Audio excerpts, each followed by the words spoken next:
অস্বীকার করা যায় না। কিছু কিছু জায়গাতে আমরা লক্ষ্য করছি যে কিছু কিছু সরকারি কর্মচারী মর্জি মাফিক তারা ডিউটি করছেন, তাদের ইচ্ছে মতো অফিসে যায়, ইচ্ছে মতো অফিস থেকে তারা ছুটি নিয়ে বেরিয়ে যায়।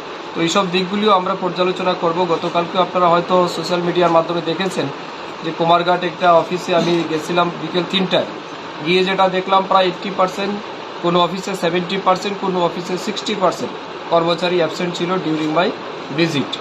তো এটা সত্যি আমাদের জন্য অত্যন্ত দুর্ভাগ্যের বিষয়, যেখানে ত্রিপুরা সরকার এবং আমাদের রাজ্যের মাননীয় মুখ্যমন্ত্রী প্রফেসর ডক্টর মানিক সাহাজি উনি যেটা চাইছেন যে রাজ্যের জন্য আমরা একটা মডেল স্টেট তৈরি করতে পারি।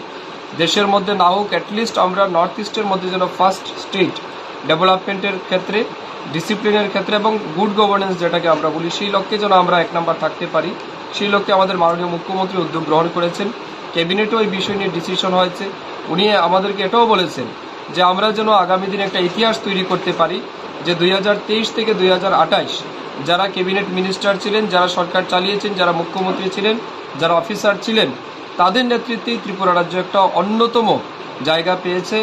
ত্রিপুরা রাজ্য ভারতবর্ষের মধ্যে সর্বোচ্চ উন্নয়নমূলক স্টেট হিসেবে দাঁড়িয়েছে। এটা যেন মানুষ পরবর্তী সময় বলে, এটা মাননীয় মুখ্যমন্ত্রীর ডিজায়ার। আমরাও সেটাকে গুরুত্ব দিয়ে কাজ করতে চাইছি।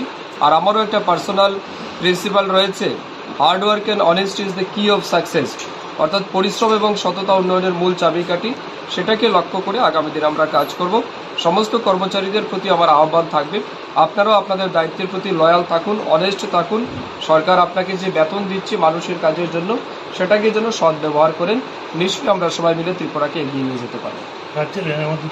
রাজ্যের বিভিন্ন জায়গায় জলাশয়গুলি ভরাট করা চলছে একটা, আর দ্বিতীয়ত রাজ্যের বিভিন্ন স্থানে ফিশারির অফিস আছে, কিন্তু স্টাফকে এখন অবধি মানুষ জানে না ওইসব এলাকাতে। ঠিক আছে, এইসব নিয়ে আমরা আলোচনা করব, দেখব। আমরা স্টেপ বাই স্টেপ ফিজিক্যালিও ভিজিট করব এবং আমাদের একটা ডিসিশনও আছে। আমি আজকে আমাদের এখানে সেক্রেটারি মহোদয় আছেন, ডিরেক্টররা আছেন, আমরা ডিসিশন নেব আজকেই যে প্রত্যেক সপ্তাহে আমি যেমন ভিজিট করব ফিল্ড, আমাদের ডিরেক্টরও ভিজিটে যাবেন, সেক্রেটারি মহোদয়ও যাবেন, কনসার্ট অফিসার যারা যারা আছেন তারাও ভিজিটে যাবেন। অর্থাৎ আমরা আগরতলাতে বসে যেমন পরিকল্পনা তৈরি করব, in the same time field লেভেলেও যেন এটা ইমপ্লিমেন্ট হয়, সেগুলিকেও আমরা সরাসরি করতে দেব। জলাশয়ের উপর মৎস্য চাষিদেরই অধিকার, এরকম একটা আইন আছে, কিন্তু দেখা যাচ্ছে শহরাঞ্চলে অনেক জলাশয় কিছু কিছু অসাধু লোক মাছ চাষ করছে। এভাবে কি দেখুন, এই বিষয়ে আমার কাছে সঠিক কোনো ইনফরমেশন নেই। নিশ্চয়ই আমরা এগুলিকে খতিয়ে দেখব, আলোচনা করবো যেন সমাধান। Thank you.